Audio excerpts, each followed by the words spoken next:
ഒക്കെ പങ്കെടുക്കേണ്ടതായിട്ട് വന്നു. അതൊക്കെ അനുഗ്രഹമായിട്ട് കർത്താവ് നടത്തുന്നു. നിങ്ങൾ തുടർന്നും പ്രാർത്ഥനയിൽ ഓർക്കുക. ലൂക്കോസിന്റെ സുവിശേഷം 11-ാം അധ്യായം അതിന്റെ 2-ാമത്തെ വാക്യം 1-2 വാക്യങ്ങൾ നമുക്ക് വായിക്കാം. അവനൊരു സ്ഥലത്ത് പ്രാർത്ഥിച്ചുകൊണ്ടിരുന്നു. തീർന്ന ശേഷം ശിഷ്യന്മാരെ ഒരുത്തൻ അവനോട്, കർത്താവേ, യോഹന്നാൻ തന്റെ ശിഷ്യന്മാരെ പഠിപ്പിച്ചതുപോലെ ഞങ്ങളെയും പ്രാർത്ഥിപ്പാൻ പഠിപ്പിക്കണമേ എന്ന് പറഞ്ഞു. അവൻ അവരോട് പറഞ്ഞത്, നിങ്ങൾ പ്രാർത്ഥിക്കുമ്പോൾ ചൊല്ലേണ്ടത്, സ്വർഗസ്ഥനായ ഞങ്ങളുടെ പിതാവേ, നിന്റെ നാമം വിശുദ്ധീകരിക്കപ്പെടണമേ, നിന്റെ രാജ്യം വരണമേ. നമ്മൾ ദൈവഹിത പ്രകാരമുള്ള പ്രാർത്ഥന, നമ്മുടെ പ്രാർത്ഥന എപ്രകാരമായിരിക്കണം എന്നതിനെ കുറിച്ച് ദൈവവചനത്തിലൂടെ കഴിഞ്ഞ ചില കൂട്ടായ്മകളിൽ ചിന്തിക്കാനിടയായി. അതിന്റെ തുടർച്ചയായിട്ട് ഇന്ന് ചില കാര്യങ്ങൾ കൂടെ നമുക്ക് ഒരിക്കൽ കൂടെ ഓർക്കാം.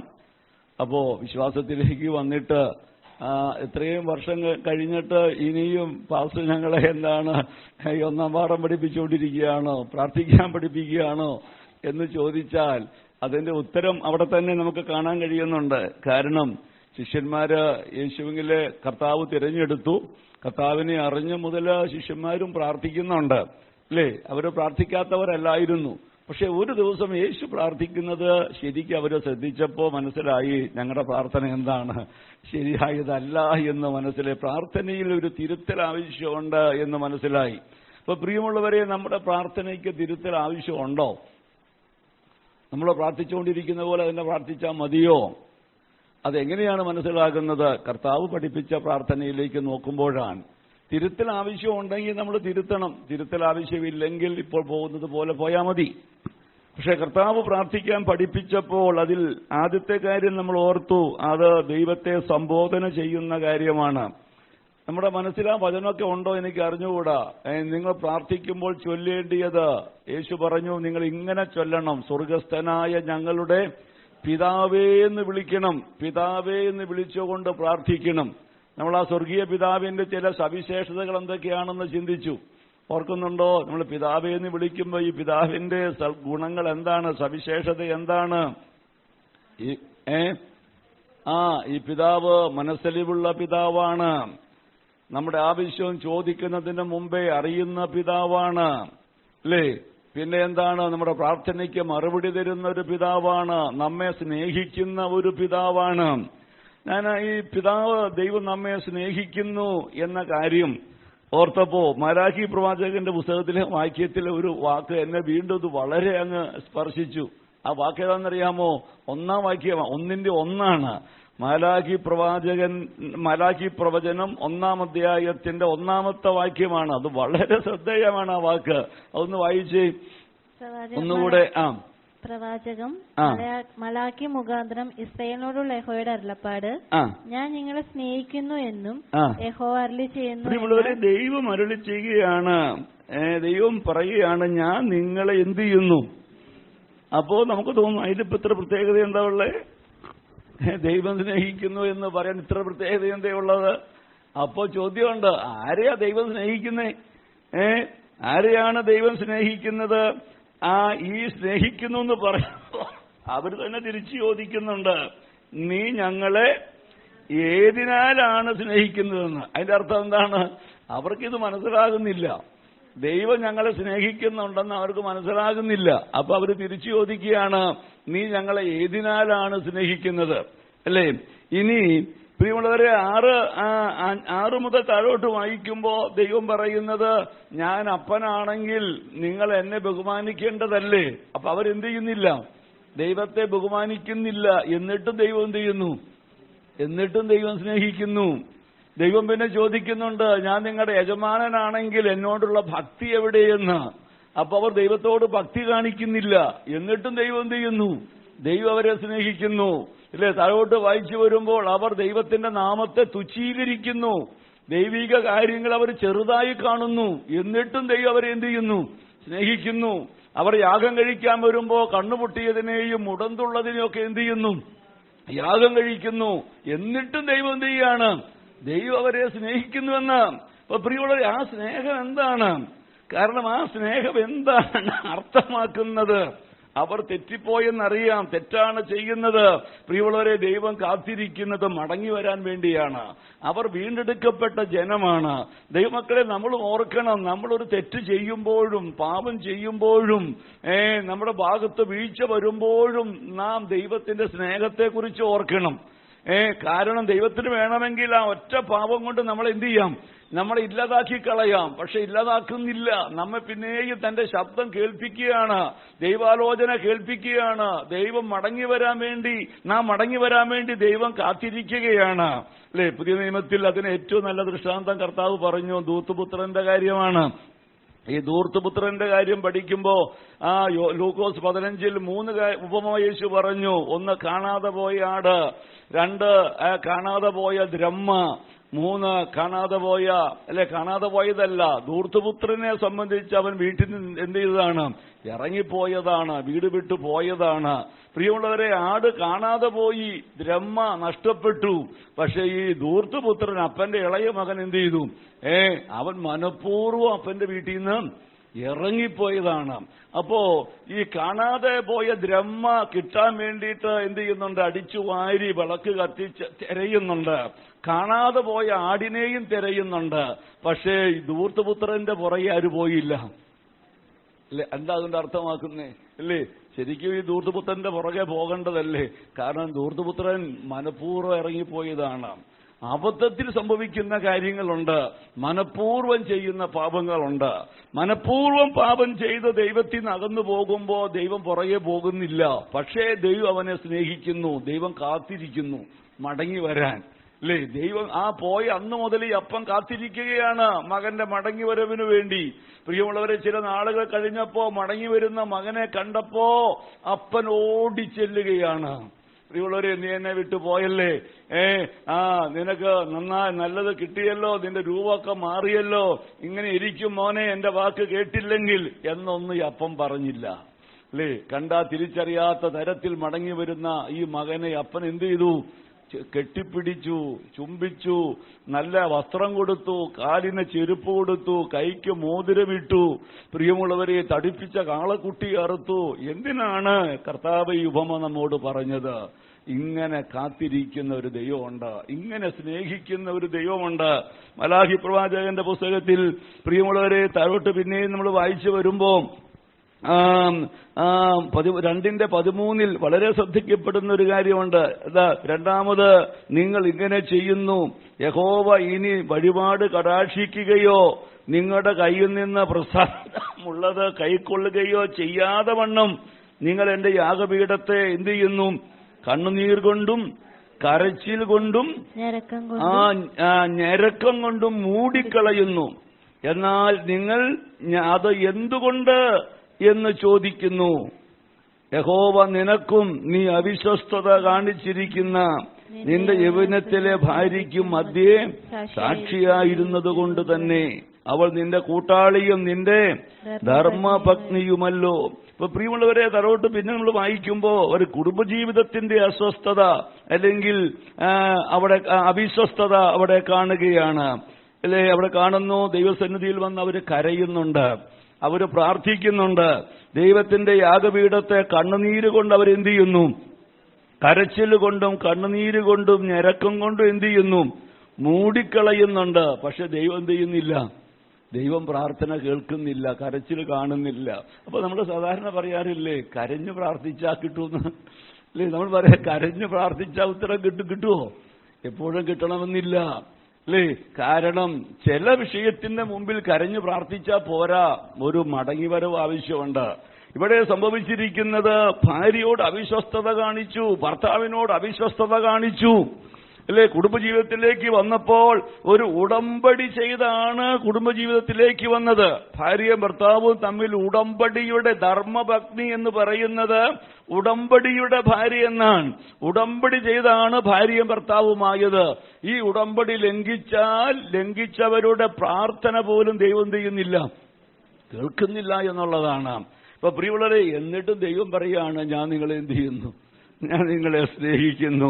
3-ാം അധ്യായത്തിലേക്ക് വരുമ്പോ അതിന് 3:8 വായിക്കുന്നത്, മനുഷ്യന് ദൈവത്തെ കൊള്ളയടിക്കാമോ അല്ലേ? ഒരു ഭാഷാന്തരം, നമ്മുടെ ഇതിൽ ദൈവത്തിന് മനുഷ്യനെ ദൈവത്തെ തോൽപ്പിക്കാമോ? എങ്കിലും നിങ്ങൾ എന്നെ എന്ത് ചെയ്യുന്നു? തോൽപ്പിക്കുന്നു. ദൈവത്തെ തോൽപ്പിക്കുന്നു എന്ന് തോൽപ്പിക്കാൻ പറ്റുമോ? പ്രിയമുള്ളവരെ, ദൈവം ചോദിക്കുകയാണ്, മനുഷ്യന് ദൈവത്തെ തോൽപ്പിക്കാൻ പറ്റുമോ? അയ്യോ ദൈവമേ, എന്താ ഈ പറയുന്നേ? പക്ഷെ ദൈവം പറയാണ് തോൽപ്പിക്കാൻ പറ്റുമെന്ന്. നിങ്ങൾ എന്നെ തോൽപ്പിക്കുന്നു. എന്തിലാ തോൽപ്പിക്കുന്നത്? അവിടെ എടുത്തു പറയുന്നു. അപ്പൊ അവർ ചോദിക്കുകയാണ്, ഏതിൽ ഞങ്ങൾ നിന്നെ തോൽപ്പിക്കുന്നുവെന്ന്. ദശാംശത്തിലും വഴിപാടിലും തന്നെ നിങ്ങൾ ഈ ജാതി മുഴുവനും എന്നെ തോൽപ്പിക്കുന്നത് കൊണ്ട് എന്ത് ചെയ്യുന്നു? നിങ്ങൾ ശാപം ഗ്രസ്തരാകുന്നു എന്നവിടെ പറയുകയാണ്. എന്നിട്ടും ദൈവം അവരെന്ത് ചെയ്യുകയാണ്? സ്നേഹിക്കുകയാണ്. അല്ലെ, ദൈവത്തിന് കൊടുക്കേണ്ടത് കൊടുക്കാതിരുന്നിട്ടും ദൈവം അവരെ സ്നേഹിക്കുന്നു. കുടുംബജീവിതത്തിൽ അവിശ്വസ്തത കാണിച്ചിട്ടും ദൈവം അവരെ സ്നേഹിക്കുന്നു. മുടന്തുള്ളതിനെ യാഗം കഴിച്ചിട്ടും ദൈവം അവരെ എന്ത് ചെയ്യുന്നു? സ്നേഹിക്കുന്നു. അപ്പൊ അതിന്റെ അർത്ഥം എന്താ? ഇങ്ങനെ ജീവിക്കാൻ മതി എന്നാണോ? അങ്ങനെയാണെങ്കിൽ ഇപ്പം ദൈവം സ്നേഹിക്കുന്നുണ്ടെങ്കിൽ പിന്നെ ഇങ്ങനെ മുന്നോട്ട് പോയാൽ പോരെ? അല്ല, ആ സ്നേഹത്തിന്റെ പിന്നിൽ ദൈവത്തിന്റെ ഒരു വാക്കുണ്ട്. മോനെ, ഞാൻ നിന്നെ സ്നേഹിക്കുന്നത് നിന്റെ മടങ്ങി വരവിന് വേണ്ടി കാത്തിരിക്കുകയാണ്. നീ ഇനി അവിശ്വസ്തത തുടരരുത്. നീ കുടുംബജീവിതത്തിൽ അവിശ്വസ്തയാകരുത്. നീ ദൈവത്തെ ആരാധിക്കുന്ന കാര്യത്തിൽ ഉദാസീനനാകരുത്. നീ ദൈവത്തിന് കൊടുക്കുന്ന കാര്യത്തിൽ ഉദാസീനനാകരുത്. മോനെ, ഞാൻ നിന്റെ ദൈവമാണ്, ഞാൻ നിന്റെ പിതാവാണ്, ഞാൻ നിന്നെ സ്നേഹിക്കുന്നു. ദൈവമക്കളെ, ഈ ദൈവസ്നേഹം അനുഭവിച്ച് ദൈവത്തിലേക്ക് മടങ്ങി വരണമെന്ന് ദൈവം നമ്മെക്കുറിച്ച് ആഗ്രഹിക്കുന്നു. അപ്പോ സ്വർഗസ്ഥനായ പിതാവേ എന്ന് വിളിച്ചു പ്രാർത്ഥിക്കുമ്പോൾ ഈ പിതാവ് എങ്ങനെയുള്ള പിതാവാണ് എന്ന ബോധ്യം നമുക്കുണ്ടാകണം. പിന്നീട് നമ്മൾ ഓർത്തത്, പ്രാർത്ഥിക്കുമ്പോൾ ചൊല്ലേണ്ടിയത് ഒന്നാമത്തെ കാര്യം ഏതാണ്? നിന്റെ നാമം വിശുദ്ധീകരിക്കപ്പെടണമേ. ഇനി അത് വിശുദ്ധീകരിക്കുന്നില്ല. മെസ്സേജ് റെക്കോർഡ് ചെയ്തതുകൊണ്ട് നമ്മുടെ വാട്സപ്പ് ഗ്രൂപ്പിലുണ്ട്, യൂട്യൂബിലും നമുക്ക് ആ സന്ദേശം കേൾക്കാനായിട്ട് കഴിയും. ഇന്ന് നമ്മൾ ശ്രദ്ധിക്കുന്നത് മൂന്നാമത്തെ കാര്യമാണ്. എന്താണ് അവിടെ പ്രാർത്ഥിക്കാൻ കർത്താവ് പറഞ്ഞു? നിന്റെ രാജ്യം വരണമേ. നമ്മോട് കർത്താവ് പ്രാർത്ഥിക്കാൻ ആവശ്യപ്പെട്ടു. എന്താണ്? നിന്റെ രാജ്യം വരണമേ. ദൈവത്തോട് പറയണം, ദൈവമേ അങ്ങയുടെ രാജ്യം വരണമേ എന്ന് ദൈവമക്കൾ പ്രാർത്ഥിക്കണം, അല്ലേ? അപ്പോൾ നമ്മോടൊരു ചോദ്യമുണ്ട്, നമ്മൾ ഇങ്ങനെ ആത്മാർത്ഥമായിട്ട് പ്രാർത്ഥിക്കാറുണ്ടോ? കർത്താവേ അങ്ങയുടെ രാജ്യം വരണമേ എന്ന് പ്രാർത്ഥിക്കാറുണ്ടോ? അതെങ്ങനെയാ പാസ്റ്റർ അങ്ങനെ പ്രാർത്ഥിക്കണേ? ഞങ്ങളുടെ രാജ്യത്തിന്റെ കാര്യം തീർന്നിട്ട് വേണ്ടേ ദൈവത്തിന്റെ രാജ്യത്തിന്റെ കാര്യം ചോദിക്കാൻ, അല്ലേ? നമ്മുടെ രാജ്യത്തിന്റെ കാര്യം ചോദിച്ച് തീരുന്നുണ്ടോ? നമ്മുടെ രാജ്യത്തിന്റെ കാര്യം പ്രാർത്ഥിച്ച് തീരുന്നില്ല. പിന്നെ എങ്ങനെയാണ് ദൈവത്തിന്റെ രാജ്യത്തിന്റെ കാര്യം ചോദിക്കുന്നേ? ദൈവം പറഞ്ഞു, കർത്താവ് പറഞ്ഞു, നിങ്ങൾ ചെയ്യേണ്ടത് ആദ്യം ദൈവത്തിന്റെ രാജ്യമാണ് അന്വേഷിക്കുന്നതെങ്കിൽ നിങ്ങളുടെ രാജ്യത്തിന്റെ കാര്യം ആരും നോക്കിക്കോളും?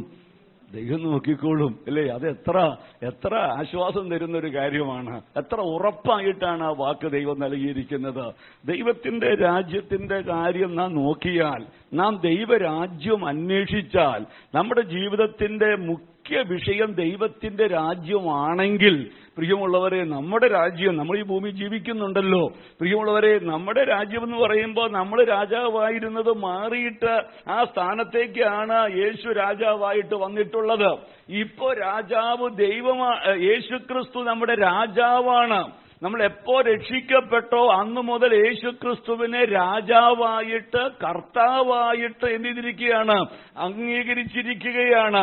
യേശുക്രിസ്തുവിനെ കുറിച്ച് തിമോഥെയോസിന്റെ ലേഖനത്തിൽ പറയുന്ന ഒരു വചനമുണ്ട്. തിമോഥെയോസിന്റെ ലേഖനത്തിലെ ഒരു വാക്യം 6-ാം അധ്യായത്തിലാണെന്ന് ഞാൻ ഓർക്കുന്നു. 6-ന്റെ 15 ദൈവത്തെക്കുറിച്ച് പറയുന്ന മാത്രം ശ്രദ്ധിച്ചു നോക്കിക്കേ. 6-15 ധന്യനായ ഏകാധിപതിയും രാജാതിരാജാവും കർത്താതികർത്താവും താൻ മാത്രം അമർച്ചതയുള്ളവനും അടുത്തുകൂടാത്ത വെളിച്ചത്തിൽ വസിക്കുന്നവനും മനുഷ്യർ ആരും കാണാത്തവനും കാണാൻ കഴിയാത്തവനുമായവൻ തക്ക സമയത്ത് തന്റെ പ്രത്യക്ഷത വരുത്തുമെന്നാൽ. അപ്പൊ പ്രിയമുള്ളവരെ, ദൈവം ആരാണ്? കർത്താതികർത്താവാണ്, രാജാതിരാജാവാണ്. ഈ ദൈവത്തെയാണ് നാം ഒരിക്കൽ കർത്താവായിട്ട് അംഗീകരിച്ചത്. നമ്മൾ മനസ്സോടെ നമ്മുടെ രാജാവായിട്ട് സ്വീകരിച്ചു. അപ്പൊ അങ്ങനെ സ്വീകരിച്ചപ്പോ നമ്മിൽ ആരുടെ രാജ്യം വന്നു? നമ്മിൽ ദൈവരാജ്യം വന്നു. കാരണം ദൈവരാജ്യം എന്ന് പറഞ്ഞാൽ എന്താണ്? ദൈവം രാജാവായിരിക്കുന്ന അവസ്ഥയാണ്. അപ്പൊ ദൈവം രാജാവാണോ നമ്മുടെ ജീവിതത്തിൽ? നമ്മുടെ ജീവിതത്തിൽ ദൈവമാണോ രാജാവായിരിക്കുന്നത്? നാം ദൈവരാജ്യത്തിന്റെ അനുഭവത്തിലാണോ? ദൈവരാജ്യത്തിന്റെ മറ്റൊരു പ്രതിച്ഛായയാണ് സഭയെന്ന് പറയുന്നത്. ഇവിടെയും ദൈവമാണ് രാജാവ്. ഇവിടെയും ദൈവത്തിന്റെ ഇഷ്ടമാണ് നടക്കേണ്ടത്. ദൈവസഭയ്ക്ക് ദൈവം ശുശ്രൂഷകന്മാരെ ആക്കുന്നു. ദൈവസഭയിൽ ദൈവത്തിന്റെ ഹിതമാണ് നടക്കേണ്ടത്. അപ്പൊ ഇവിടെയും ദൈവമാണ് രാജാവായിരിക്കേണ്ടത്. പ്രിയമുള്ളവരെ, പക്ഷേ സംഭവിക്കുന്നത് നമ്മൾ അറിയാതെ നമ്മൾ തന്നെ രാജാവായിക്കൊണ്ട് നമ്മുടെ ആഗ്രഹങ്ങളുടെ നിവർത്തിക്ക് വേണ്ടി നമ്മൾ ദൈവത്തെ ആശ്രയിക്കുകയാണ്. നമ്മൾ രാജാവ്, ഞാൻ എന്റെ ഇഷ്ടം, ഞാൻ തന്നെ എല്ലാം പ്ലാൻ ചെയ്യുന്നു. ഞാൻ എല്ലാം പ്ലാൻ ചെയ്തതിന് ശേഷം എന്ത് ചെയ്യുകയാണ്? ദൈവത്തോട് ആ കാര്യങ്ങളൊക്കെ ചെയ്തു തരാനായിട്ട് ആവശ്യപ്പെടുന്നു. അല്ല, നമുക്ക് വേണ്ടിയത് കർത്താവേ, അങ്ങ് എന്റെ ജീവിതത്തിൽ രാജാവായിരിക്കണം, അവിടെ നിന്നിൽ കർത്തൃത്വം നടത്തണം. പ്രിയമുള്ളവരെ, നിന്റെ രാജ്യം, അങ്ങയുടെ രാജ്യം എന്നിൽ വരണം, എന്നിൽ ആ ദൈവരാജ്യം യഥാർത്ഥമായിട്ടുണ്ടാകണം എന്ന് പ്രാർത്ഥിക്കുമ്പോൾ നമ്മൾ നമ്മിലേക്ക് തിരിഞ്ഞു നോക്കുകയാണ്. നാം ഈ രാജാതി രാജാവും കർത്താതി കർത്താവുമായിരിക്കുന്ന ആ ദൈവത്തിന്റെ സന്നിധിയിൽ നമ്മെ തന്നെ യഥാർത്ഥമായും വിധേയപ്പെടുത്തിക്കൊണ്ട് അവിടുത്തെ മുഖം അന്വേഷിക്കുകയാണ്. പ്രിയമുള്ളവരെ, ദൈവരാജ്യത്തെക്കുറിച്ച് വേദപുസ്തകത്തിൽ നമ്മൾ കാണുന്ന ഒത്തിരി കാര്യങ്ങളുണ്ട്. ചില വാക്കുകൾ നമുക്ക് മത്തായി സുവിശേഷം 4-ാം അധ്യായം എടുക്കുമ്പോൾ യേശു കർത്താവ് ദൈവരാജ്യത്തെക്കുറിച്ച് പറയാൻ തുടങ്ങിയ ഒരു പശ്ചാത്തലമുണ്ട്. 4-ാം അധ്യായം, മത്തായി സുവിശേഷം 4-ാം അധ്യായത്തിന്റെ 12 മുതലുള്ള വാക്യങ്ങളൊന്ന് വായിക്കാം. 4:12 മുതൽ. യോഹന്നാൻ തടവിലായി എന്ന് കേട്ടാറെ അവൻ ഗലീലയ്ക്ക് വാങ്ങിപ്പോയി. നസറേത്ത് വിട്ട് സെരൂബിന്റെ നഫ്താലിന്റെയും അതിരുകളുടെ കടക്കരയ്ക്കുള്ള കഫർന്നഭൂമിയിൽ ചെന്ന് പാർത്തു. ഇതിന്റെ 17-ാമത്തെ വാക്യം, 17-ാം വാക്യം, അന്ന് മുതൽ യേശു സ്വർഗരാജ്യം സമീപിച്ചിരിക്കയാൽ മാനസാന്തരപ്പെടുവിൻ എന്ന് പ്രസംഗിച്ചു തുടങ്ങി. പ്രിയമുള്ളവർ, എന്ന് മുതലാണ് യേശു സ്വർഗരാജ്യം സമീപിച്ചിരിക്കയാൽ മാനസാന്തരപ്പെടണമെന്ന് പ്രസംഗിച്ചു തുടങ്ങിയത്? എന്ന് മുതലാണ്? 12-ാം വാക്യത്തിൽ യോഹന്നാൻ തടവിലായി എന്ന് കേട്ടപ്പോൾ. യോഹന്നാൻ എന്തിനാണ് ലോകത്തിൽ ഭൂമിയിൽ വന്നത്? യേശു കർത്താവിന് വഴി ഒരുക്കാൻ വേണ്ടിയാണ് വന്നത്. കർത്താവിന് വഴിയൊരുക്കാൻ വന്ന യോഹന്നാൻ സ്നാപകൻ ഇപ്പോൾ എവിടെയാണ്? തടവിലായിരിക്കുന്നു. തന്റെ ശുശ്രൂഷ ഇവിടെ തീർന്നിരിക്കുകയാണ്. താൻ ഇപ്പോൾ തടവിലായിരിക്കുകയാണ്. പ്രിയമുള്ളവരെ, അന്നു മുതൽ യേശു പ്രസംഗിക്കാനായിട്ട് തുടങ്ങി. കർത്താവ് തന്റെ പരസ്യ ശുശ്രൂഷ ആരംഭിക്കുമ്പോഴേ പറഞ്ഞ വാക്കിതാണ്, സ്വർഗരാജ്യം സമീപിച്ചിരിക്കുന്നു എന്ന് പ്രസംഗിക്കാൻ തുടങ്ങി. മർക്കോസ് സുവിശേഷകൻ അത് ഒന്നുകൂടെ വ്യക്തമാക്കുന്നത് മർക്കോസ് സുവിശേഷം 1:15 വായിക്കുന്നു. കാലം തികഞ്ഞു, ദൈവരാജ്യം സമീപിച്ചിരിക്കയാൽ മാനസാന്തരപ്പെട്ട് നിങ്ങൾ എന്ത് ചെയ്യണം? സുവിശേഷത്തിൽ വിശ്വസിക്കണം. അപ്പൊ ദൈവരാജ്യം നിങ്ങൾക്ക് സമീപിച്ചിരിക്കുന്നു, അതുകൊണ്ട് നിങ്ങൾ മാനസാന്തരപ്പെടണം, നിങ്ങൾ സുവിശേഷത്തിൽ വിശ്വസിക്കണമെന്ന് യേശു കർത്താവ് പ്രസംഗിക്കാനായിട്ട് തുടങ്ങി. പ്രിയമുള്ളവരെ, പിന്നീട് കർത്താവ് പ്രസംഗിച്ച കാര്യങ്ങളെല്ലാം ദൈവരാജ്യം സംബന്ധിച്ച കാര്യങ്ങളാണ്. ഉപമകളൊക്കെ പഠിക്കുമ്പോൾ മത്തായി സുവിശേഷത്തിൽ, മർക്കോസ് സുവിശേഷത്തിൽ, ലൂക്കോസ് സുവിശേഷത്തിൽ എല്ലാം ഉപമകൾ എന്തിനെക്കുറിച്ചാണ്? ദൈവരാജ്യത്തെ കുറിച്ച് നമുക്ക് മനസ്സിലാക്കി തരുന്ന ഉപമകളാണ് കർത്താവ് അനേക കാര്യങ്ങൾ പറഞ്ഞത്. ഇനി ഉയർത്തെഴുന്നേറ്റ യേശു പിന്നെയും ഇത് തന്നെ പഠിപ്പിച്ചു എന്നുള്ളത് വളരെ ശ്രദ്ധേയമാണ്, അല്ലേ? അപ്പോസ്തലപ്രവൃത്തി 1:2 വാക്യങ്ങൾ കൂടെ ഒന്ന് വായിച്ചു നോക്കിക്കുകയും. അപ്പോസ്തലപ്രവൃത്തി 1:1-2 വാക്യങ്ങൾ. തെയോലിഫോസേ, ഞാൻ എഴുതിയ ഒന്നാമത്തെ ചരിത്രം യേശു തിരഞ്ഞെടുത്ത അപ്പോസ്തലന്മാർക്കും പരിശുദ്ധാത്മാവിനാൽ കൽപ്പന കൊടുത്തിട്ട് ആരോഹണം ചെയ്ത നാൾ വരെ അവർ ചെയ്തും ഉപദേശിച്ചും തുടങ്ങിയ സകലത്തെയും കുറിച്ചായിരുന്നുവല്ലോ. പിന്നെ അവൻ കഷ്ടം അനുഭവിച്ച ശേഷം 40 നാളോളം അവർക്ക് പ്രത്യക്ഷനായി ദൈവരാജ്യം സംബന്ധിച്ച കാര്യങ്ങൾ പറഞ്ഞുകൊണ്ട് താൻ ജീവിച്ചിരിക്കുന്നു എന്ന അനേകം ദൃഷ്ടാന്തങ്ങളാൽ അവർക്ക് കാണിച്ചു കൊടുത്തു. നിങ്ങൾ ശ്രദ്ധിച്ചോ? യേശു ഉയർത്തെഴുന്നേറ്റതിന് ശേഷം 40 നാളോളം അവർക്ക് പ്രത്യക്ഷനായിട്ട് അവരെ വീണ്ടും എന്താ പഠിപ്പിച്ചേ? ദൈവരാജ്യം സംബന്ധിച്ച കാര്യങ്ങൾ, അല്ലേ? പ്രിയരെ, അത് തന്നെ വീണ്ടും അവരെ പഠിപ്പിച്ചു. അപ്പോൾ നമ്മൾ ശ്രദ്ധിക്കേണ്ടത്, നമ്മൾ ഓർക്കേണ്ട ഒരു കാര്യം, പരസ്യ ശുശ്രൂഷ 3.5 വർഷത്തെ പരസ്യ ശുശ്രൂഷ വേളയിലെല്ലാം യേശു പറഞ്ഞത് ദൈവരാജ്യം സംബന്ധിച്ച കാര്യമാണ്. ഉയർത്തെഴുന്നേറ്റതിന് ശേഷം പിന്നെയും പഠിപ്പിച്ചത് എന്താണ്? ദൈവരാജ്യം സംബന്ധിച്ച കാര്യമാണ്. അപ്പൊ അങ്ങനെയാണെങ്കിൽ ദൈവരാജ്യം സംബന്ധിച്ച കാര്യങ്ങൾ നമ്മൾ പഠിക്കണോ വേണ്ടയോ? പഠിക്കണം, അല്ലേ? അപ്പോൾ നമ്മൾ അതിനുവേണ്ടി ആദ്യം ചെയ്യേണ്ട കാര്യം എന്താണ്? ഇതുവരെ അത് കൂടുതൽ ശ്രദ്ധിക്കാത്ത ആളുകൾ ഇന്നു മുതൽ വേദോത്സവം വായിക്കുമ്പോൾ ദൈവരാജ്യം സംബന്ധിച്ച് പറഞ്ഞ കാര്യങ്ങളൊക്കെ എന്ത് ചെയ്യണം? ഒന്ന് പഠിക്കണം, അല്ലേ? മത്തായി സുവിശേഷം 13-ാം അധ്യായം വായിച്ചാൽ നിങ്ങൾ വായിക്കേണ്ട, അവിടെ ദൈവരാജ്യം സംബന്ധിച്ച് യേശു പറഞ്ഞ ഉപമകൾ കാണാം. മർക്കോസ് സുവിശേഷം 4-ാം അധ്യായം വായിച്ചാൽ അവിടെ ഈ ഉപമകൾ കാണാം. ലൂക്കോസ് സുവിശേഷം 8-ാം അധ്യായം വായിച്ചാൽ ഈ യേശു പറഞ്ഞ ഉപമകൾ കാണാം. ഇനി മത്തായി സുവിശേഷം 25-ഉം 26-ലേക്കൊക്കെ വരുമ്പോ അവിടെയെല്ലാം ഈ ദൈവരാജ്യം സംബന്ധിച്ച കാര്യങ്ങൾ യേശു പഠിപ്പിച്ചത് നമുക്ക് കാണാനായിട്ട് കഴിയുന്നുണ്ട്. ഇനി ശിഷ്യന്മാരെ അയച്ചപ്പോൾ ശിഷ്യന്മാരും പഠിപ്പിച്ചത് എന്ത് തന്നെയാണെന്നറിയാമോ? ഈ ദൈവരാജ്യം സംബന്ധിച്ച കാര്യമാണ്. അപ്പോസ്തലപ്രവൃത്തി 20-ാം അധ്യായത്തിന്റെ 25-ാമത്തെ വാക്യം. അപ്പോസ്തലപ്രവൃത്തി 20:25, എന്നാൽ നിങ്ങളുടെ ഇടയിൽ ദൈവരാജ്യം പ്രസംഗിച്ചുകൊണ്ട് നടന്നവനായ എന്റെ മുഖം നിങ്ങൾ ആരും ഇനി കാണുകയില്ല എന്ന് ഞാൻ അറിയിക്കും. ദൈവരാജ്യം പ്രസംഗിച്ചുകൊണ്ട് നടന്ന എന്റെ മുഖം. അപ്പൊ അപ്പോസ്തലന്മാരെന്താണ് പ്രസംഗിച്ചത്? ദൈവരാജ്യമാണ്. ഇനി അപ്പോസ്തലപ്രവൃത്തി അവസാനത്തെ വാക്യം വായിച്ചാൽ അവിടെയും കാണുന്നത് ഈ ദൈവരാജ്യം തന്നെയാണ് പിന്നെയും പഠിപ്പിച്ചത്. ദൈവരാജ്യം സംബന്ധിച്ചും യേശു ക്രിസ്തുവിനെ കുറിച്ചും അവരെ എന്ത് ചെയ്തു എന്ന് പഠിപ്പിച്ചു എന്ന് നമുക്ക് അവിടെ കാണാൻ കഴിയുന്നുണ്ട്. 29-ാം വാക്യം, 28-ന്റെ 29-ാം വാക്യം. അവർ കൂലിക്ക് വാങ്ങിയ വീട്ടിൽ 2 സംവത്സരം മുഴുവൻ പാർത്തു. 2 സംവത്സരം മുഴുവൻ പാർത്തു. തന്റെ അടുക്കൽ വരുന്നവരൊക്കെയും കൈക്കൊണ്ട് പൂർണ്ണ പ്രാഗൽഭ്യത്തോടെ വിഘ്നം കൂടാതെ ദൈവരാജ്യം പ്രസംഗിച്ചു. ദൈവരാജ്യം പ്രസംഗിച്ചു. അപ്പൊ തന്റെ അടുക്കൽ വരുന്നവരോട് ദൈവരാജ്യം പ്രസംഗിച്ചു എന്ന് പറഞ്ഞതിന്റെ അർത്ഥം എന്താണ്? ഈ അടുക്കൽ വന്ന ആളുകളൊക്കെ ഏതിലായി തീരണം? ദൈവരാജ്യത്തിലായി തീരണം. ദൈവം അവരുടെ രാജാവായിട്ട് തീരണം, അല്ലേ? ദൈവം അവരുടെ രാജാവായി തീരണം. അവർ ദൈവരാജ്യത്തിന്റെ പ്രജകളായി മാറണം. അതുകൊണ്ട് തന്റെ അടുക്കൽ വരുന്നവരെയൊക്കെ എന്ത് ചെയ്തു? ദൈവരാജ്യം അവരോട് പ്രസംഗിച്ചു. പിന്നെ കർത്താവായ യേശു ക്രിസ്തുവിനെ കുറിച്ച്, അപ്പൊ ദൈവരാജ്യത്തെ കുറിച്ചും ഈ രാജ്യത്തിന്റെ രാജാവായിരിക്കുന്ന യേശുവിനെ കുറിച്ചും എന്ത് ചെയ്യുകയാണ്? തന്റെ അടുക്കൽ വന്നവരൊക്കെ പഠിപ്പിക്കുകയാണ്. അപ്പൊ നമ്മോട് പ്രാർത്ഥിക്കാൻ പറഞ്ഞപ്പോ ദൈവരാജ്യം വരണം, നിന്റെ രാജ്യം വരണമേ എന്ന് പ്രാർത്ഥിക്കുമ്പോൾ പ്രിയമുള്ളവരെ, ലോകത്തുള്ള ആളുകളെല്ലാം ദൈവരാജ്യത്തിലേക്ക് വരാനാണ് നമ്മൾ പ്രാർത്ഥിക്കുന്നത്, അല്ലേ? അവർ ദൈവരാജ്യത്തിന്റെ സുവിശേഷം കേട്ട് സാത്താന്റെ രാജ്യത്തിൽ നിന്ന്, സ്വന്തം രാജ്യത്തിൽ നിന്ന് അവർ മാറി അവർ ഏത് രാജ്യത്തിലേക്ക് വരണം? ദൈവരാജ്യത്തിലേക്ക് വരണം. അക്ഷരാർത്ഥത്തിൽ ജനം എന്ത് ചെയ്യണം? മാനസാന്തരപ്പെടണം, അല്ലേ? ദൈവരാജ്യത്തിലേക്ക് വരിക സമം ആളുകൾ എന്ത് ചെയ്യണം? മാനസാന്തരപ്പെടണം. ദൈവം അവരുടെ രാജാവായിരിക്കണം.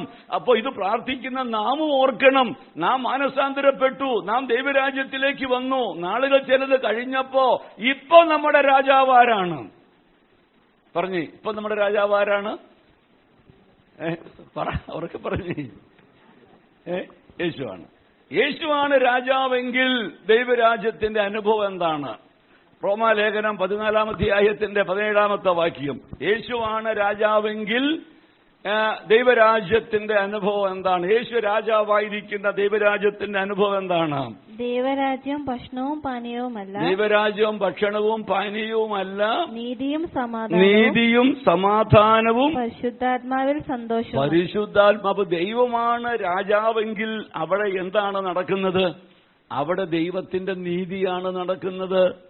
ദൈവമാണ് രാജാവെങ്കിൽ പ്രിയമുള്ളവരെ, അവിടെ ദൈവത്തിന്റെ നീതി നടന്നാൽ എന്തു നടക്കും? യഥാർത്ഥ സമാധാനം അവിടെ ഉണ്ടാകും, അല്ലേ? ദൈവത്തിന്റെ നീതിയാണ് നടക്കുന്നതെങ്കിൽ അവിടെ യഥാർത്ഥ സന്തോഷം ഉണ്ടായിരിക്കും. അപ്പൊ ദൈവത്തിന്റെ രാജ്യമെന്ന് പറയുന്നത് എന്താണ്? ഭക്ഷണവും പാനീയവും അല്ല. അപ്പൊ സ്വന്തം രാജ്യം എന്ന് പറഞ്ഞാൽ എന്താണ്? ദൈവരാജ്യത്തിന് എതിരല്ലേ സ്വന്തം രാജ്യം? സാത്താന്റെ രാജ്യം. അപ്പൊ സാത്താന്റെ രാജ്യത്തിലെ പ്രസംഗം മുഴുവൻ എങ്ങനെയായിരിക്കും? ഭക്ഷണവും പാനീയവുമായിരിക്കും, തിന്നു കുടിക്കുന്ന കാര്യം എങ്ങനെ? ഈ ലോകത്തിന്റെ കാര്യമായിരിക്കും. വ്യത്യാസം കണ്ടോ? വ്യത്യാസം മനസ്സിലാകുന്നുണ്ടോ? സാത്താന്റെ രാജ്യത്തിന്റെ സുവിശേഷം മാറിപ്പോകുന്ന വഴി കണ്ടോ? നമ്മൾ അറിയുന്നില്ല സുവിശേഷം മാറിപ്പോകുന്നത്. മറ്റൊരു സുവിശേഷത്തിലേക്ക് പ്രിയമുള്ളവരെ സാത്താൻ കൗശലപൂർവം തന്ത്രപൂർവം കാര്യങ്ങളെ കൊണ്ടുപോകുന്നത് നമ്മൾ അറിയുന്നില്ല. നമ്മൾ നോക്കുമ്പോൾ എന്താണ് ഇപ്പോൾ നിങ്ങൾക്ക് ലഭിക്കുന്ന ഈ ലോകത്തിൽ ലഭിക്കുന്ന വിടുതലിന്റെ, നേട്ടത്തിന്റെ, ഉയർച്ചയുടെ സാക്ഷ്യങ്ങൾ പ്രിയമുള്ളവരെ അത് മാത്രമായിട്ട് ആത്മീയ ലോകം അധപ്പതിക്കുമ്പോൾ നമ്മുടെ നേരെ ഒരു ചോദ്യം വരികയാണ്: ദൈവമാണോ നമ്മുടെ രാജാവ്? എന്നിൽ ദൈവത്തിന്റെ ഇഷ്ടമാണോ നടക്കുന്നത്? ദൈവത്തിന്റെ നീതിയാണോ നടക്കുന്നത്? പ്രിയമുള്ളവരെ, എല്ലാ കാര്യത്തിനും നമുക്കൊരു നീതിയുണ്ട് അല്ലേ? നമുക്ക് ഏതൊരു വിഷയം, നിങ്ങളിപ്പോൾ രണ്ട് പേരെ തമ്മിൽ ഞാൻ അടുത്ത ദിവസം ഒരു കുടുംബ വിഷയത്തിൽ ഇടപെടേണ്ട സാഹചര്യം ഉണ്ടായി. ഇപ്പൊ പ്രിയമുള്ളവരെ, പറഞ്ഞു വരുമ്പോൾ രണ്ടു കൂട്ടർക്ക് എന്തുണ്ട്? നീതിയുണ്ട് അല്ലേ? ഭാര്യയ്ക്ക് പറയാൻ നീതിയുണ്ട്, ഭർത്താവിന് പറയാനായിട്ട് എന്തുണ്ട്?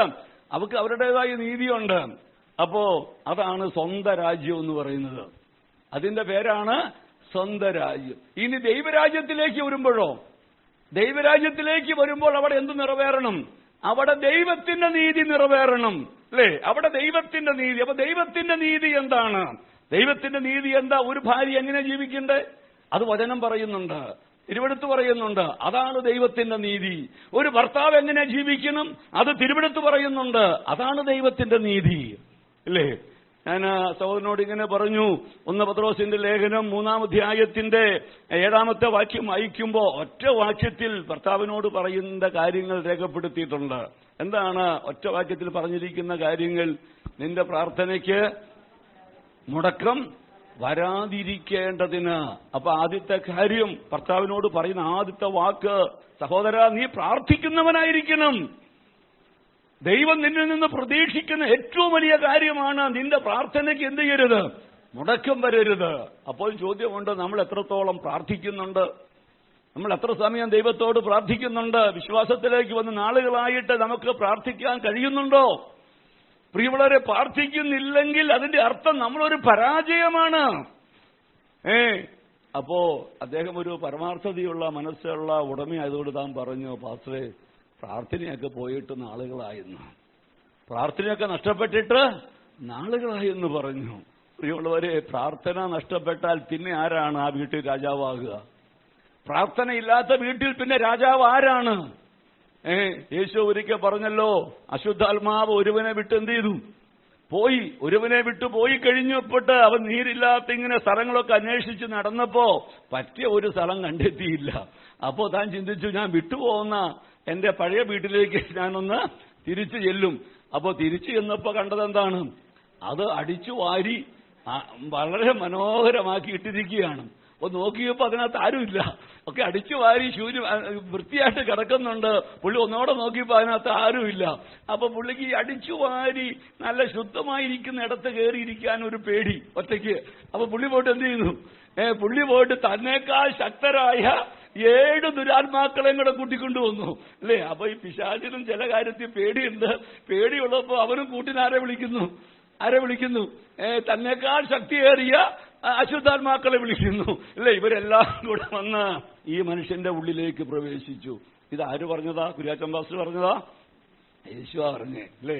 കർത്താവിന്റെ കാര്യങ്ങളൊക്കെ അറിയാം. എന്നിട്ട് യേശു പറഞ്ഞു, അവന്റെ സ്ഥിതി ആദ്യത്തേതിനേക്കാൾ എന്താണ്? അധികം വഷളായി പോയി. ദൈവമക്കളെ, യഥാർത്ഥമായി പ്രാർത്ഥിക്കുന്നവന്റെ ഉള്ളിൽ, ദൈവം രാജാവായിരിക്കുന്നവന്റെ ഉള്ളിൽ പിശാചിന് വസിക്കാൻ കഴിയില്ല.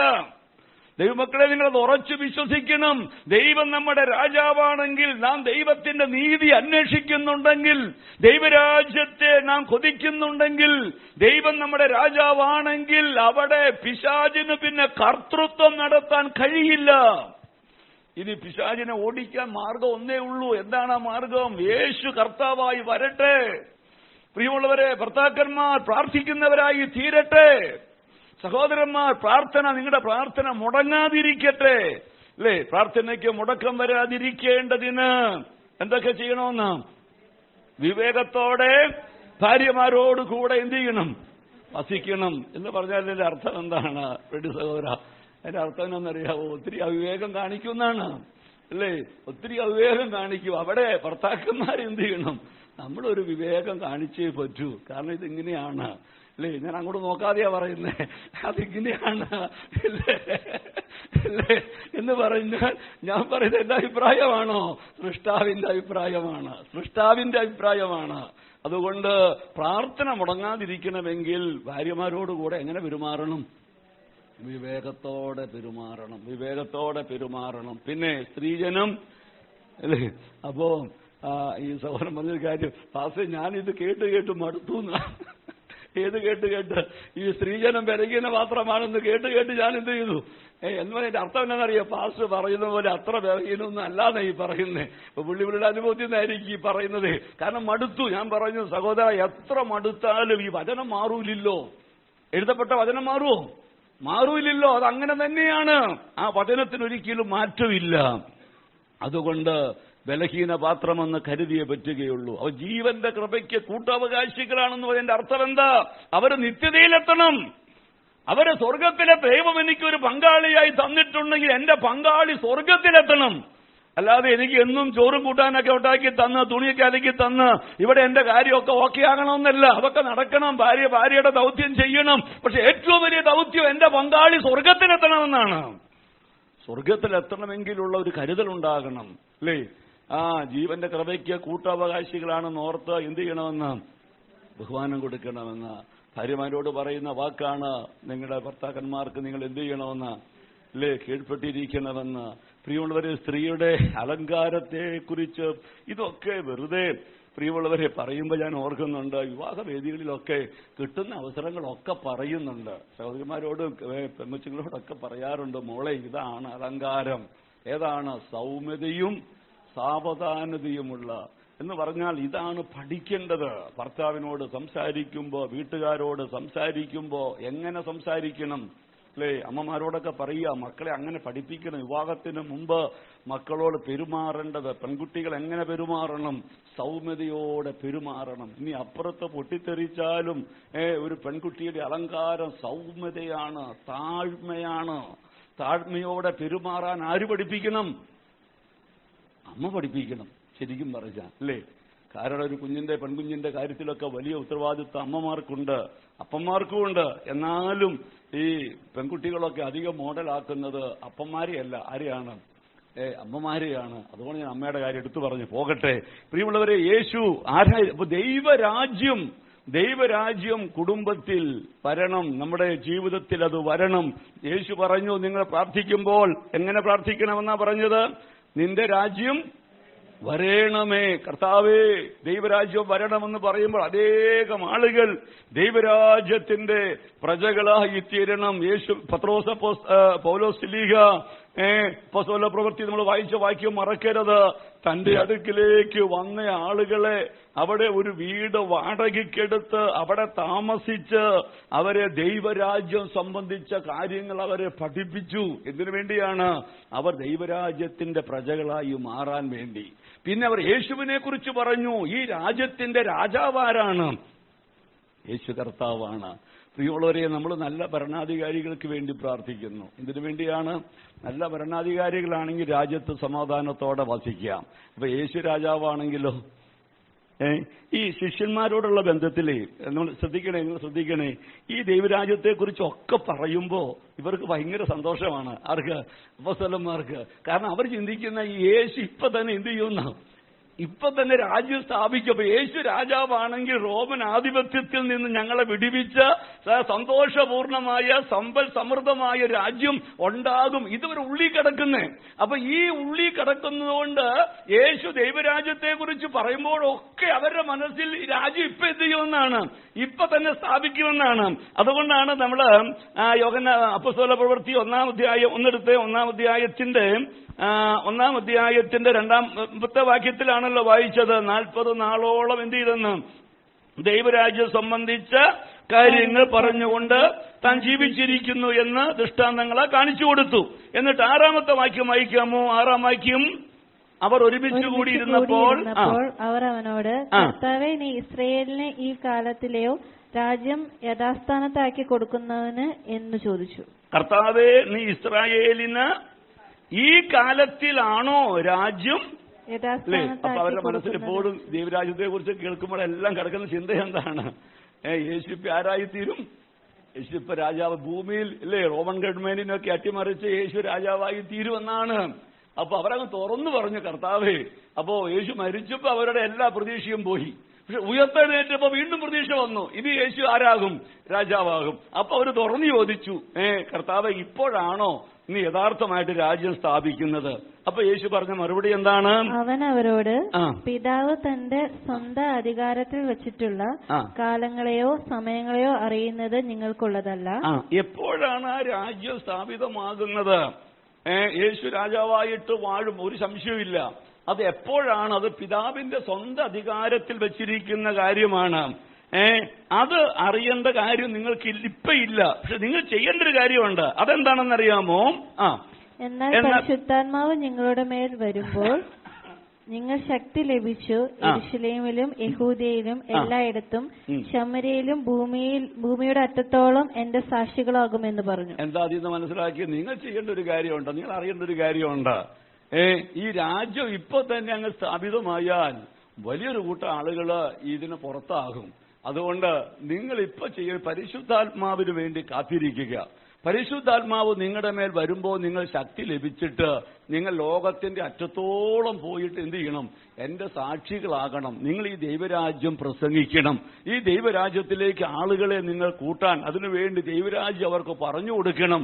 ദൈവം ഒരു രാജ്യം സ്ഥാപിക്കാനായിട്ട് പോകുന്നു, അല്ലേ? നമ്മൾ പാടാറുണ്ട്, ഈ ലോകരാജ്യം അസ്തമിക്കാറായി, ആ ലോകരാജ്യം വേഗമിതാ ആഗമിക്കാറായി, പാപമില്ല പരിശുദ്ധൻ ഭാരിടത്തിൽ വന്നു തന്റെ പാവനരെ ചേർത്തിടുവാൻ. ആ സമയം ആസന്നമായിരിക്കുക. അപ്പൊ നിങ്ങൾ ഇത് പറയണം, ദൈവത്തിന്റെ രാജ്യം ആസന്നമാകുന്നു, ആ രാജ്യത്തിലേക്ക് പ്രവേശിക്കാൻ വേണ്ടി നിങ്ങൾ പോയി പ്രസംഗിക്കണം എന്ന് ശിഷ്യന്മാരോട് പറയാനിടയായി. നമ്മുടെയും ദൗത്യം അതാണ്. പ്രിയമുള്ളവരെ, നമ്മുടെ ഈ ജീവിതകാലത്ത് ഒരാളെങ്കിലും ദൈവരാജ്യത്തിലേക്ക് പ്രവേശിക്കാൻ കഴിഞ്ഞാൽ, ഒരാളെങ്കിലും, അത് കഴിഞ്ഞില്ലെങ്കിൽ ഒരു ഭാഗം കൂടെ പെട്ടെന്ന് വായിച്ച് നമുക്ക് നിർത്താം. ലൂക്കോസ് സുവിശേഷം 19-ാം അധ്യായത്തിലേക്ക് ഒന്ന് വരാമോ? ലൂക്കോസിന്റെ സുവിശേഷം 19-ാം അധ്യായം 11. എല്ലാവരും എടുക്കണേ വേദഭാഗം. ലൂക്കോസിന്റെ സുവിശേഷം 19-ാം അധ്യായം 11 മുതലുള്ള വാക്യങ്ങളാണ് വായിക്കുന്നത്. എല്ലാവരും എടുത്തോട്ടെ. ലൂക്കോസ് 19-11 മുതലുള്ള വാക്യങ്ങൾ. അവർ ഇത് കേട്ടുകൊണ്ടിരിക്കുമ്പോൾ അവൻ യെരൂശലേമിനെ സമീപിച്ചിരിക്കാലും ദൈവരാജ്യം ക്ഷണത്തിൽ വെളിപ്പെടും എന്ന് അവർക്ക് തോന്നുകയാലും അവർ ഒരു ഉപമയുടെ കൂടെ പറഞ്ഞത്, ഒരു ഉപമയും കൂടെ പറഞ്ഞു. അപ്പൊ കുറെ ഉപമ പറഞ്ഞു, അല്ലേ? ഷിൻഡോ ശ്രദ്ധിക്കുന്നുണ്ടോ? കുറെ ഉപമ പറഞ്ഞു. പക്ഷെ ഇപ്പോൾ കർത്താവിന് തോന്നി ഇവരുടെ ഉള്ളിൽ എന്താണ്? ദൈവരാജ്യം ഇപ്പോ തന്നെ വെളിപ്പെടുമെന്നൊരു ചിന്ത അവരുടെ ഉള്ളിലേക്ക് വന്നു. അതാർക്ക് മനസ്സിലായി? യേശുവിന് മനസ്സിലായി, അല്ലേ? ദൈവരാജ്യം ഇപ്പൊ തന്നെ വെളിപ്പെടും, യേശു ഇപ്പൊ തന്നെ രാജാവായി തീരും. കാരണം ആ ചിന്തയ്ക്ക് ഒരു അടിസ്ഥാനമുണ്ട്. എന്നാണെന്നറിയാമോ? അതിന്റെ 29 മുതൽ വായിക്കുമ്പോൾ അറിയാം, അവിടെ യേശു രാജാവായിട്ട് എങ്ങോട്ട് പ്രവേശിക്കുകയാണ്? ദേവാലയത്തിലേക്ക് പോവുകയാണ്, അല്ലേ? കാരണം യേശു ദേവാലയത്തിലേക്ക് പ്രവേശിക്കുമ്പോൾ ഒരു കഴുതക്കുട്ടിയുടെ മേൽ പോകുമ്പോ അവര് വസ്ത്രങ്ങളൊക്കെ വിരിച്ചു, ദാവീദ് പുത്രന് ഹോശാന എന്ന് പറഞ്ഞ് അവർ യേശുവിനെ അവരെന്ത് ചെയ്യുന്നു? അവര് രാജാവായി കണ്ടുകൊണ്ട് ദൈവത്തെ സ്തുതിക്കുന്നുണ്ട്. അപ്പോ ദൈവരാജ്യം ക്ഷണത്തിൽ വെളിപ്പെടുമെന്ന് അവർക്ക് തോന്നുകയാലും അവൻ ഒരു ഉപമയും കൂടെ എന്ത് ചെയ്തു? ഈ ഉപമ ഇവർക്ക് മനസ്സിലാക്കാൻ പറ്റിയ സമയം ഇപ്പോഴാണ്. നിങ്ങൾ ദൈവരാജ്യത്തെ കാത്തിരിക്കുമല്ലേ? ഇപ്പൊ വെളിപ്പെടുമെന്ന് കാത്തിരിക്കുമല്ലേ? അതുകൊണ്ട് ഇത് കൂടെ നിങ്ങൾ കേട്ടോ. അപ്പൊ ദൈവരാജ്യത്തെ കാത്തിരിക്കുന്ന നിങ്ങൾ എന്ത് ചെയ്യണം? ഇപ്പൊ ദൈവരാജ്യം വെളിപ്പെടുമെന്ന് പ്രതീക്ഷിക്കുന്ന നിങ്ങൾ ഇതുകൂടെ എന്ത് ചെയ്തോളാൻ? ഈ കാര്യം കൂടെ കേട്ടിട്ട് വേണം കാത്തിരിക്കാനായിട്ട്. എന്താണ് കർത്താവ് പറഞ്ഞത്? 12-ാം വാക്യം. കുലീനായ ഒരു മനുഷ്യൻ രാജ്യത്വം പ്രാപിച്ചു മടങ്ങി വരണം എന്ന് വെച്ച് ദൂരദേശത്ത് യാത്ര പോയി. അവൻ 10 ദാസന്മാരെ വിളിച്ച് അവർക്ക് 10 റാത്തൽ വെള്ളി കൊടുത്തു. ഞാൻ വരുവോളം വ്യാപാരം ചെയ്തു കൊള്ളുവിൻ എന്ന് അവരോട് പറഞ്ഞു. അവന്റെ പൗരന്മാരോ അവനെ പകച്ച് അവന്റെ പിന്നാലെ പ്രതിനിധികളെ അയച്ചു. അവൻ ഞങ്ങൾക്ക് രാജാവായിരിക്കുന്നത് ഞങ്ങൾക്ക് സമ്മതമല്ല എന്ന് ബോധിപ്പിച്ചു. പ്രിയമുള്ളവരെ, നിങ്ങൾ ശ്രദ്ധിക്കണേ. ഇവിടെ യേശു ഉപമ പറയുമ്പോ പറഞ്ഞ വാക്കെന്താ? കുലീനനായൊരു മനുഷ്യൻ രാജ്യത്വം പ്രാപിച്ച് മടങ്ങി വരണമെന്ന് വെച്ച് ദൂരദേശത്തേക്ക് യാത്ര പോയി എന്ന് പറയുമ്പോൾ ഈ ആൾ ആരെയാണ് ഉദ്ദേശിക്കുന്നത്? കർത്താവിനെ തന്നെയാണ്, അല്ലേ? കാരണം രാജാവായിട്ട് ഇനി മടങ്ങി വരാൻ പോവുക. അപ്പോ നിങ്ങൾ ഇപ്പൊ വെളിപ്പെടുമെന്ന് ചിന്തിച്ചാൽ ഇപ്പൊ വെളിപ്പെടില്ല. ഇപ്പോൾ ഞാൻ എന്ത് ചെയ്യാൻ പോവാണ്? ഞാൻ രാജ്യത്വം പ്രാപിച്ച് തിരിച്ചു വരുന്നൊരു സമയമുണ്ട്. പക്ഷെ ഞാൻ തിരിച്ചു വരുന്നത് വരെ നിങ്ങൾക്കൊരു ഉത്തരവാദിത്വമുണ്ട്. എന്താണ് ഉത്തരവാദിത്വം? അവൻ തന്റെ ദാസന്മാരെ വിളിച്ച് അവർക്ക് 10 റാത്തൽ വെള്ളി കൊടുത്തു. എന്നിട്ട് പറഞ്ഞു, ഞാൻ വരുവോളം നിങ്ങൾ എന്ത് ചെയ്യണം? വ്യാപാരം ചെയ്ത് കൊള്ളുവീൻ എന്ന് പറഞ്ഞു. ഇപ്പൊ പ്രിയമുള്ളവരെ, അവൻ 10 ദാസന്മാരെ വിളിച്ച് അവർക്ക് 10 റാത്തൽ. അപ്പൊ ഓരോരുത്തർക്ക് എത്ര വെച്ച് കിട്ടി? ഓരോ റാത്തൽ വെച്ച് കിട്ടി. ഇവരെന്ത് ചെയ്യണം? ഇനി ഈ യജമാനൻ രാജ്യത്വം പ്രാപിച്ചു വരുന്നത് വരെ തങ്ങൾക്ക് ലഭിച്ച ഈ റാത്തൽ കൊണ്ട് ഇവരെന്ത് ചെയ്തോളണം? വ്യാപാരം ചെയ്തോളണം. ഇതാണ് പറഞ്ഞത്. ഇനി സംഭവം നമ്മൾ വായിക്കേണ്ട, നമുക്കറിയാം. ഇവരെന്തോ ചെയ്തു? ഒരാള് ഈ രാജ്യത്വം പ്രാപിച്ചു വന്നു. അപ്പൊ അതിന്റെ അർത്ഥം യേശു രാജാവായിട്ട് തിരിച്ചു വരും, ഒരു നാൾ ആശ്ചര്യമായി ലോകത്തെ ഭരിക്കും. അപ്പൊ യേശു രാജാവായിട്ട് തിരിച്ചു വരുമ്പോ നമ്മെ ഏൽപ്പിച്ച താലന്ത് ചോദിക്കും, അല്ലേ? ഓരോ താലന്താ കൊടുത്തിരിക്കുന്നേ. ഒരു താലന്ത് കൊടുത്തവൻ 10 നേടിയിട്ട് പറഞ്ഞു, ഞാൻ 10 താലന്ത് നേടി. അപ്പോ യജമാനൻ പറഞ്ഞു, നല്ലവനും വിശ്വസ്തനുമായ ദാസനെ, നീ 10 പട്ടണങ്ങൾക്ക്, അല്ലേ? അപ്പൊ ഈ 10 പട്ടണങ്ങൾക്ക് അധികാരി എവിടെയാണ്? കർത്താവ് ആശ്ചര്യമായി ലോകത്തെ ഭരിക്കുമ്പോ യേശുവിനോടുകൂടെ ഭരിക്കേണ്ടത് ആരാണ്? അവന്റെ സഭയാണ്, അല്ലെങ്കിൽ നാമാണ്. അപ്പോ അന്ന് ആ രാജ്യത്തിൽ നമുക്ക് വാഴാൻ കഴിയണമെങ്കിൽ, വളരെ ശ്രദ്ധിച്ചു കേൾക്കണേ, നമുക്ക് വാഴാൻ പറ്റണമെങ്കിൽ ഈ താലന്ത് നമ്മൾ എന്ത് ചെയ്യണം? നമ്മൾ വ്യാപാരം ചെയ്യണം. 1 ലഭിച്ചവൻ പിന്നെ വേറൊരാൾ വന്ന് പറഞ്ഞു, 5 കൂടെ നേടി. വേറൊരുത്തം വന്ന് പറഞ്ഞു, നീ തന്നത് ഞാൻ എന്ത് ചെയ്തു? കുഴിച്ചിട്ടു. അവനെ വിളിച്ച പേരെന്നാന്നറിയാമോ? ദുഷ്ടനും മടിയനുമായ ദാസനെ. എന്നിട്ട് ഒടുവിൽ ഒരു വാക്ക് യേശു പറഞ്ഞെന്നാന്നറിയാമോ? 27-ാം വാക്യത്തിൽ, എന്നാൽ ഞാൻ നിങ്ങൾക്ക് രാജാവായിരിക്കുന്നത് സമ്മതമല്ലാത്ത ശത്രുക്കളായവരെ. അപ്പൊ യേശു രാജാവായിരിക്കുന്നത് ഇഷ്ടമില്ലാത്ത ആളുകൾ ആരാണ്? ആരുടെ? ദൈവരാജ്യത്തിന്റെ. ദൈവം രാജാവായിരിക്കുന്നത് ഇഷ്ടമില്ലാത്ത ആളുകൾ ദൈവരാജ്യത്തിന്റെ ശത്രുക്കളാണ്. ദൈവമക്കളെ, ഭയത്തോടെ നാം ഓർക്കണം, ഇത് ദൈവം നമ്മെ ഏൽപ്പിച്ച താലന്തുണ്ട്. 1 പത്രോസ് 4:10 നാം വായിക്കുന്നു. വളരെ ശ്രദ്ധേയമായ ഒരു വാക്യം. 1 പത്രോസ് 4:10 എന്താണ്? ഓരോരുത്തനും വരം ലഭിച്ചതുപോലെ. അപ്പൊ ഓരോരുത്തർക്ക് എന്തുണ്ട്? സഭയിലുള്ള ഓരോരുത്തർക്കും വരം ലഭിച്ചിട്ടുണ്ട്. ഓരോരുത്തർക്കും താലന്ത് ലഭിച്ചിട്ടുണ്ട്. വരം ലഭിച്ചതുപോലെ ദൈവകൃപയുടെ നല്ല ഗ്രഹവിചാരകന്മാരായി അതിനെ കൊണ്ട്, ആ ലഭിച്ചതിനെ കൊണ്ട് നിങ്ങൾ എന്ത് ചെയ്യണം? ശുശ്രൂഷിക്കണം. അഥവാ ഉപമയുടെ വെളിച്ചത്തിൽ പറഞ്ഞാൽ വ്യാപാരം ചെയ്യണം. വ്യാപാരം ചെയ്യണം. നമ്മോട് ചോദിക്കണം, നമ്മൾ എന്ത് വ്യാപാരം ചെയ്യുന്നു? സഭയിലെ ദൈവമക്കളെ, നമ്മൾ എന്ത് വ്യാപാരം ചെയ്യുന്നു? യജമാനൻ രാജാവായിട്ട് തിരിച്ചു വരും. നമ്മൾ എന്ത് വ്യാപാരം ചെയ്യുന്നു? അല്ലേ? യജമാനൻ ഈ താലന്ത് കൊടുത്ത് പോയതിന്റെ പുറകെ ഇവർ ചെയ്ത കാര്യം എന്നാണെന്നറിയാമോ? ഇവര് പ്രതിനിധികളെ അയച്ചിട്ട് പറഞ്ഞു, നീ ഞങ്ങൾക്ക് രാജാവായിരിക്കുന്നത്. മക്കൾ ശ്രദ്ധിച്ചില്ലേ? 13-ാം വാക്യം 14-ാം വാക്യം. അവന്റെ പൗരന്മാരോ അവനെ പകച്ച് അവന്റെ പിന്നാലെ എന്ത് ചെയ്തു? പ്രതിനിധികളെ അയച്ചിട്ട് പറഞ്ഞു, അവൻ ഞങ്ങൾക്ക് രാജാവായിരിക്കുന്നത് ഞങ്ങൾക്ക്. നമ്മൾ ഈ കൂട്ടത്തിൽപ്പെടുവോ? ദൈവം നമുക്ക് രാജാവായിരിക്കുന്നത് ഇഷ്ടമാണോ അല്ലയോ? ഇഷ്ടമാണെങ്കിൽ നമ്മൾ ഈ താലന്തിനെ എന്ത് ചെയ്യണം? വ്യാപാരം ചെയ്യണം. കർത്താവിനോട് പ്രാർത്ഥിക്കണം, കർത്താവേ, അങ്ങയുടെ രാജ്യം വരണമേ. ഈ രാജ്യത്തിന്റെ പ്രജയാണ് ഞാൻ എന്തു ചെയ്യണം ഇത് വ്യാപാരം ചെയ്യാൻ? കർത്താവേ, എനിക്ക് ഒരു താലന്തുണ്ടല്ലോ. കർത്താവേ, എന്റെ ഈ ജീവിതം കൊണ്ട് ആ താലന്ത് ഒന്നുകൂടെ നേടാൻ, ഒന്ന് വർദ്ധിപ്പിക്കാൻ. ദൈവമക്കളെ, ആരും അലക്ഷ്യമായി ദൈവസഭയിൽ ഇല്ലാട്ടോ. നന്നായിട്ടത് ശ്രദ്ധിക്കണം. ഇവിടെ ഓർക്കുമ്പോഴാണ് താലന്ത് ലഭിക്കാത്ത ആരുമില്ല. പ്രിയമുള്ളവർ, എല്ലാവർക്കും ഉണ്ട്. നമ്മൾ കുഴിച്ചിട്ട ആളുകളെ പോലെ ആകരുത്. പ്രിയമുള്ളവരെ, പ്രതിനിധികളെ വിട്ടുകൊണ്ട് നീ ഞങ്ങൾക്ക് രാജാവായിരിക്കുന്നത് സമ്മതമല്ലെന്ന് പറയുന്നവരാകരുത്. പ്രിയമുള്ളവരെ, എങ്ങനെയാണ് യേശു രാജാവാകുന്നത് സമ്മതമല്ലെന്ന് പറയുന്നത്? കാരണം യേശു രാജാവാണെങ്കിൽ എന്റെ ഇഷ്ടമൊന്നും പിന്നെ നടക്കില്ല. അല്ലെ, എന്റെ ഇഷ്ടം നടക്കില്ല. എന്റെ ഇഷ്ടം നടക്കണമെങ്കിൽ ആരെ തള്ളിപ്പറയണം? യേശുവിന്റെ രാജ്യത്വത്തെ തള്ളിപ്പറയണം. എന്നാലേ എനിക്ക് എന്റെ ഇഷ്ടം പോലെ ജീവിക്കാൻ പറ്റുള്ളൂ. പ്രിയമുള്ളവർ, അങ്ങനെ ഒരു കൂട്ടർ എന്ത് ചെയ്തു? അവരവരുടെ ഇഷ്ടത്തിന്, ചിലപ്പോൾ സ്വന്തം ഇഷ്ടത്തിന് ജീവിക്കാൻ വേദോസ്തം എടുത്തിട്ടുണ്ടായിരിക്കും, ചിലപ്പോൾ ശുശ്രൂഷകനുമായിരിക്കും, വിശ്വാസികളുമായിരിക്കും, അല്ലേ? പക്ഷെ ചോദ്യം ഇതാണ്, നമ്മൾ ദൈവരാജ്യത്തിലാണോ? ദൈവമാണോ നമ്മുടെ രാജാവ്? ദൈവമാണോ നമ്മുടെ മേൽ കർത്തൃത്വം നടത്തുന്നത്? അവൻ രാജാവായിരിക്കുന്നത് ഇഷ്ടമല്ലാത്ത ആളുകളെ, പ്രിയമുള്ളവരെ, കൊന്നുകളയുന്ന ഒരു അവസ്ഥയെക്കുറിച്ച്, അവന്റെ ശത്രുക്കളായി മാറുന്ന അവസ്ഥയെക്കുറിച്ചൊക്കെ നാം ദൈവത്തിന്റെ വചനത്തിലൂടെ കേൾക്കുകയാണ്. പ്രിയമുള്ളവരെ, ഞാൻ എന്റെ വാക്കുകൾ ചുരുക്കട്ടെ. തിരുവെടുത്ത് പറയുന്നൊരു വാക്കുണ്ട്. ലൂക്കോസിന്റെ സുവിശേഷം 16-10 വചനം കൂടെ വായിക്കാം. ലൂക്കോസ് സുവിശേഷം തന്നെ 16 അധ്യായത്തിന്റെ 10 വാക്യം. നിന്നെ വിളിച്ചാൽ ചെന്ന് ഒടുക്കത്തെ സ്ഥലത്ത് ഇരിക്കുക.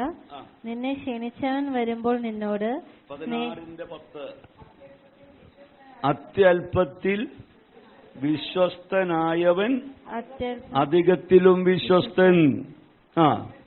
അത്യല്പത്തിൽ നീതികെട്ടവൻ അധികത്തിലും നീതികെട്ടവൻ.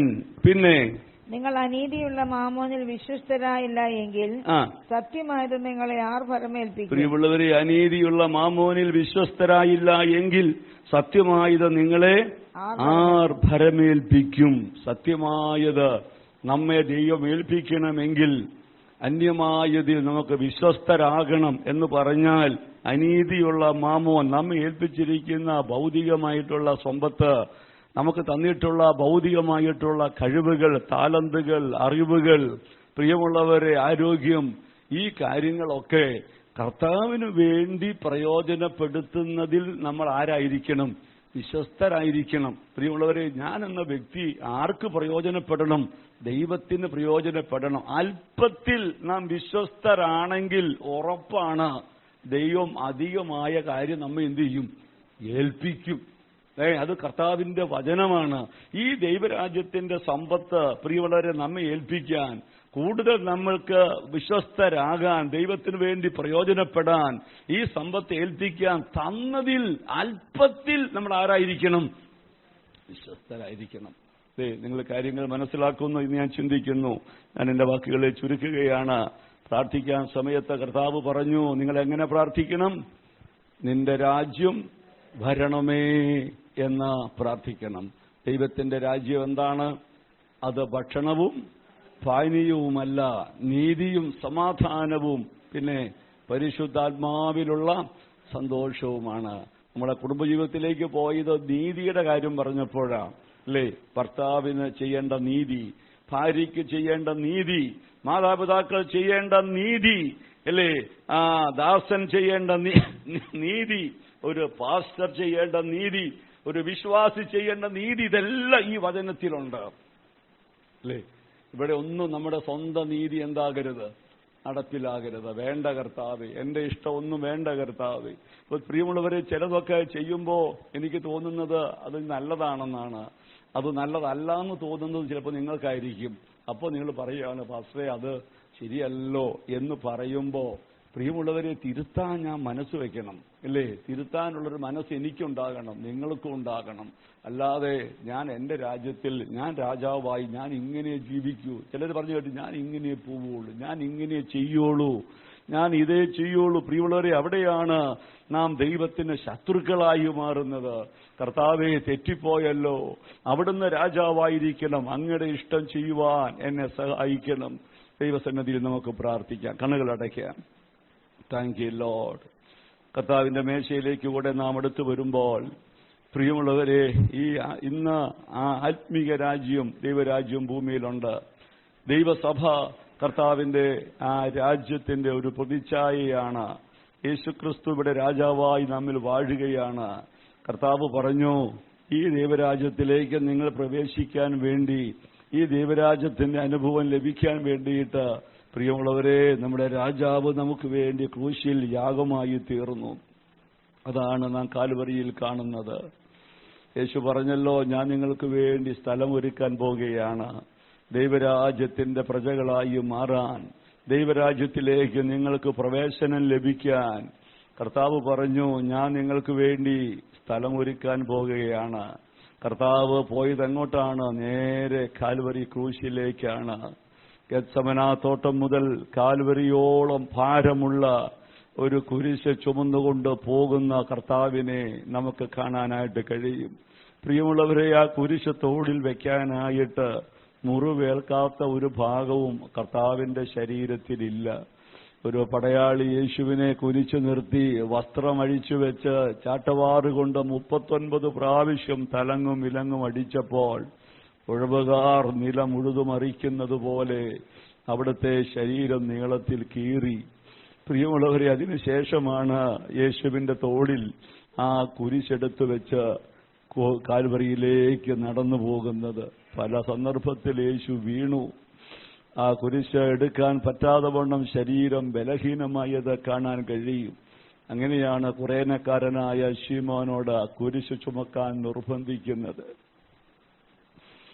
ഇന്ന് കർത്താവിന്റെ മേശയിലേക്ക് വരുമ്പോ രാജാവായിട്ട് ലോകത്തിലേക്ക് വന്നവൻ, ഹല്ലേലൂയ, ഇപ്പോൾ കാൽവരി ക്രൂശിൽ 3 ആണികളിന്മേൽ തൂങ്ങിക്കിടക്കുന്ന കാഴ്ചയാണ് ലോകം കാണുന്നത്. പീലാത്തോസിന്റെ അരമനയിൽ യേശു വിസ്തരിക്കപ്പെടുമ്പോൾ യേശുവിനോട് ചോദിക്കുന്നു, ഇവർ പറയുന്നത് പോലെ നീ രാജാവാണോ? യേശു മറുപടി പറഞ്ഞത്, എന്റെ രാജ്യം ഐഹികമല്ല. നിങ്ങൾ ചിന്തിക്കുന്നത് പോലെ എന്റെ രാജ്യം ഐഹികമല്ല.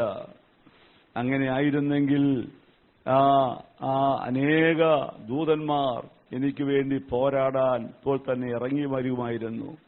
എന്നാൽ എന്റെ രാജ്യം ആത്മീകമല്ലെന്ന് കർത്താവ് പറഞ്ഞു. അതിന്റെ അർത്ഥം ദൈവരാജ്യം ഇപ്പോൾ ആത്മീകമാണ്. അത് ഭക്ഷണവും പാനീയവുമല്ല, നീതിയും സമാധാനവുമാണ്. ഇത് കേട്ടുകഴിഞ്ഞപ്പോ പ്രിയമുള്ളവരെ, പീലാത്തോസും പറഞ്ഞത് ഇവനിൽ ഒരു കുറ്റവും ഇല്ലെന്നാണ്. എന്നിട്ട് യേശുവിനെ ക്രൂശിക്കാനായിട്ട് ഏൽപ്പിച്ചു കൊടുത്തു. നമുക്ക് ദൈവസന്നിധിയിൽ പ്രാർത്ഥിക്കാം. ദൈവരാജ്യത്തിന്റെ അനുഭവത്തിൽ തന്നെ ജീവിക്കാൻ, ദൈവം നമ്മുടെ രാജാവായിരിക്കാൻ. സഹോദരങ്ങളെ, പ്രിയപ്പെട്ടവരെ, നമ്മൾ ദിനംതോറും ദൈവരാജ്യം അന്വേഷിക്കണമേ. നമ്മുടെ സ്വന്തം രാജ്യത്തേക്കാൾ ദൈവത്തിന്റെ രാജ്യം നമുക്ക് ഏറ്റവും പ്രധാനപ്പെട്ടതാകണമേ. നമ്മുടെ പ്രാർത്ഥനയിൽ അതുണ്ടാകണം, നമ്മുടെ അന്വേഷണത്തിൽ അതുണ്ടാകണം. ദൈവം രാജാവായിരിക്കുന്ന അവസ്ഥ നമുക്ക് ദൈവത്തോട് പ്രാർത്ഥിക്കാം. ഒരാൾ പ്രാർത്ഥിച്ചാട്ടെ.